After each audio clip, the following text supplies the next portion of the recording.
So I was sent this segment of this, I think either Australian or British morning show, asking, "Do women put men off of marriage?" Now, off top, can women put men off of marriage?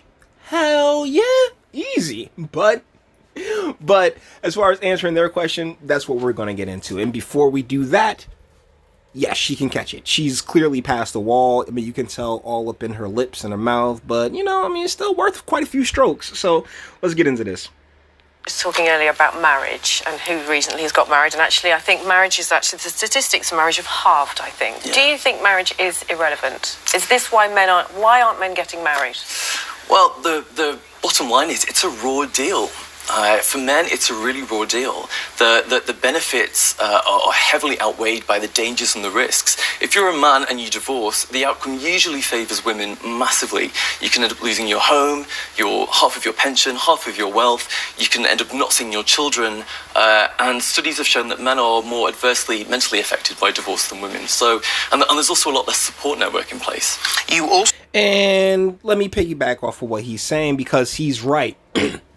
But it's literally everything else that goes along with it, right? The cost, the expense, the stress of worrying about another human being, the ease in which, divorces can take place, and she can just, completely wipe a man out. And our laws haven't particularly kept up with the shifting reality that's been put in place where, there's a lot of women now who are breadwinners, and that those marriages are just on their way to divorce court really quickly because she eventually grows to resent the man. We've had this conversation on the channel multiple times, but the deal is that, for the longest time, it's always been an uneven balance between the two, because when it comes to child rearing, when it comes to, having a happy and stable home, the calculation for the father being the majority breadwinner and the mom,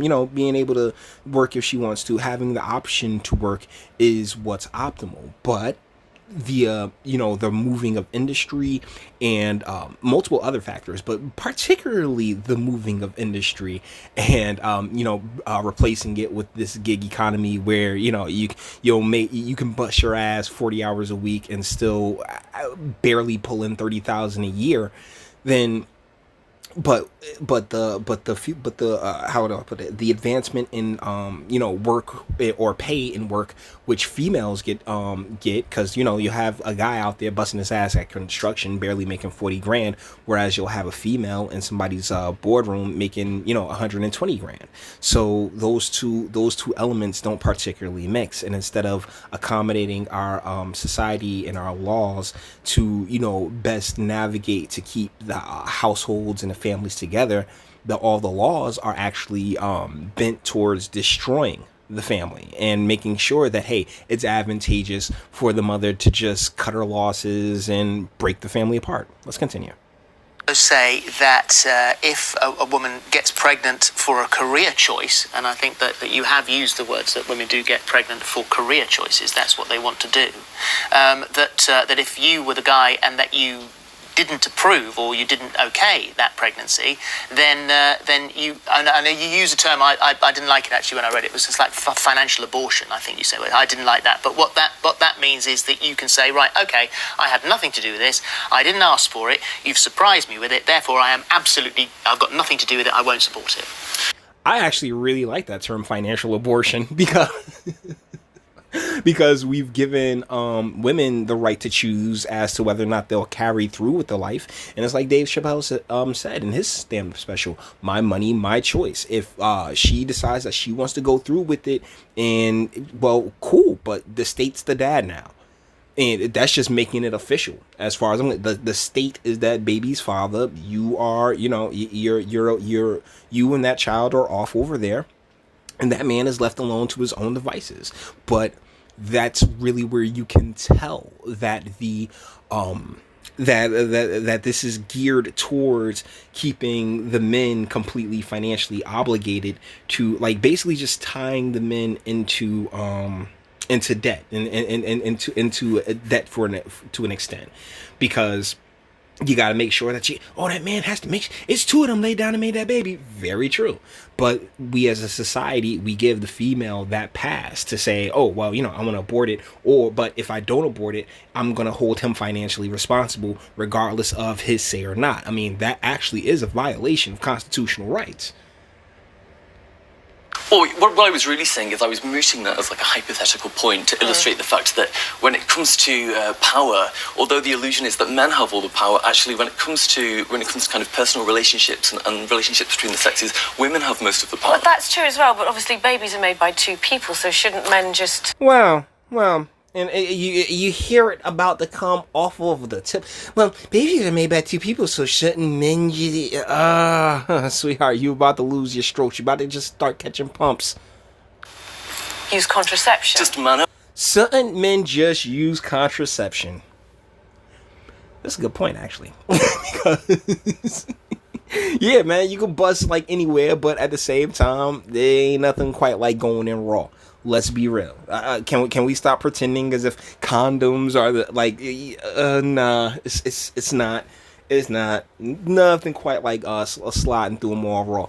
But that's really where the female needs to be selective as into who she allows between the legs. Because I'm telling you, like, I'm gonna probably say about like 80% of chicks can go out and be and look at a dude and be like, oh, okay, and it wouldn't take much for her to smash him. Okay, that's why the dynamics are so different. That's why there's this great double standard, because we as men are far less discerning, because via nature we have less opportunity than the female does to mate. For the ladies in mating, it's a matter of it's a matter of when. For men in mating, in often cases, it's a matter of even if. And I feel terrible for those guys, but when it comes to the contraception angle and aspect of it, that's why a lot more discernment has always been placed upon the woman. Because I'm telling y'all straight up and down, it's always optional. Like, particularly me, when I got quite a few moves that get her really worked up and just amped up and grabbing, and I always tell her, put me where you want me, right? She grab me, slob me on the side. This is not forced entry. But when it comes to so like, honestly, she is like, when the female mind is completely all in heat and riled up, you can do, I don't want to say in all cases, but in most cases, all right, you can kind of get away with whatever the hell you want, including just ramming it on up in there and cream pie until the day is long. So this is why prudence is so necessary. This is why females are asked, are held to this standard of, yes, should be held to the standard of, look, you have to be very discerning and very selective as to who you let between your legs.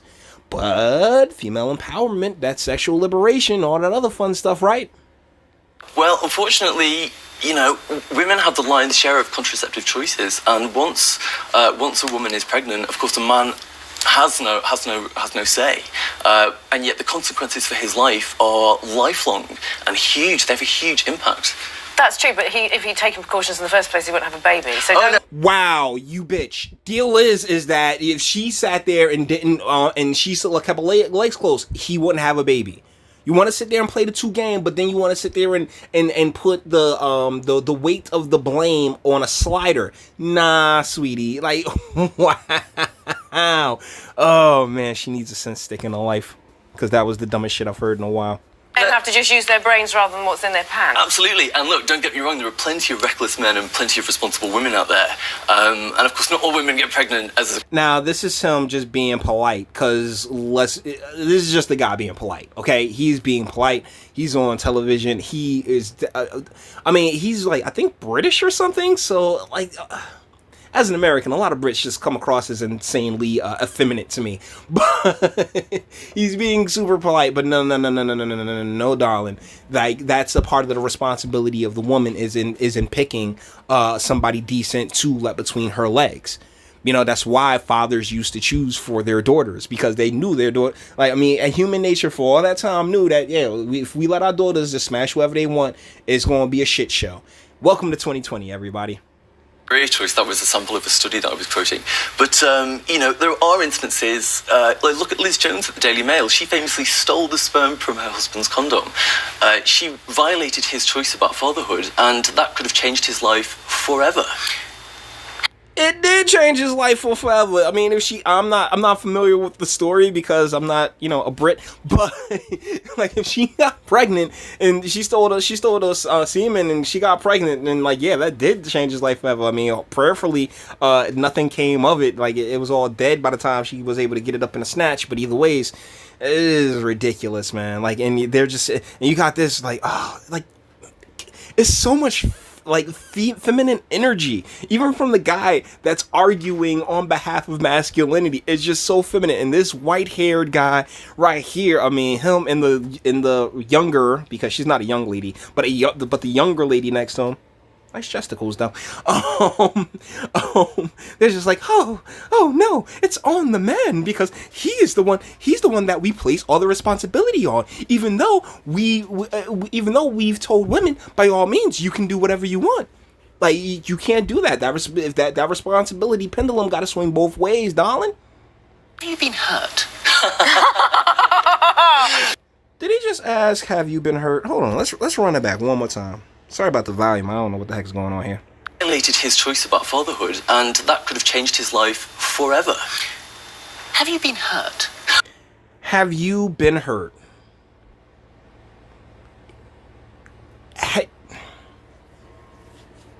Have you been hurt? And they sit there and laugh because it has to be some type of emotional, like something traumatic must have happened to you for you to believe that men and women should, have both have some types of options when it comes to these children. You notice who don't come up, right? The kids. Kids never come up. Let's continue. No, I'm not. What is it? What started this off? This is the fact that you know what, because that's the thing. It's always this the extra simpy dude that's gonna come through and be like, oh no, well, how can you even begin to feel this way, sir? We must bow to the queens at all times. I mean, have you been hurt? Have you gone through something traumatic that has truly taken you to this point where you're like, hey, I'd like to actually have a say in my finances as opposed to having the state just come through and make you their bitch on her behalf? Oh my goodness, what is wrong with you, sir? Is this a big revenge trip? No, not at all. Look, this is just about me being a young man in the modern world. After 50 years of feminism, I am one of the products of that. And, I have 3 wonderful sisters who I love, and my mother I have a great relationship with. My parents are still together. Okay, I think we're done here because he's just going to sit here. Well, I have all these women that I love in my life. And, he gets really defensive and really chirpy about it. Like, nah, ain't nobody hurt. This is fair as fair, ho. Plain and simple. You want to play fair? Let's have a fair conversation. But that's not what they want, because those two jackasses on the left are pawns for the establishment that needs these females out here pumping these babies out so these kids can come up delinquents and destroying the delinquents and soft-brained. And my man on the right, I respect what you're doing, but you're just like, oh man, you are way too soft about this, because like that's insult. As far as I'm concerned, that's insulting as well. Like, have you been hit? My goodness, is this a revenge trip? Did the ex hurt your feelings? What, are you in your butt hurt? They're like, no, this is just not the way. If we want productive societies, this is not the way to go about it at all. But it is what it is. With that being said, we're going to bring this one to an end. All the internet stuff. If you like this, also like, dislike, go ahead, do that too. Nobody's scared of you. Sub if you enjoy my fantastic voice. You want to get videos like this every single day. Share, because sharing is caring. And YouTube and BitChute and aren't the biggest fans of your boy over here. Bang the bell for notifications and speak. Let me know. What do you think in the comments? Yo, these laws need to change. The balance, the imbalance in the family court is one of our biggest problems. That as collectively, regardless of what color you are, regardless of what religion you rock with, regardless of anything like that, is one of the things that's doing some of the most harm to our communities and to our families. So, with that being said, guys, let me know what you think. I mean, I might be wrong. I never take it off the table that I may be wrong about something. So please let me know what you guys think in the comments. And until the next one.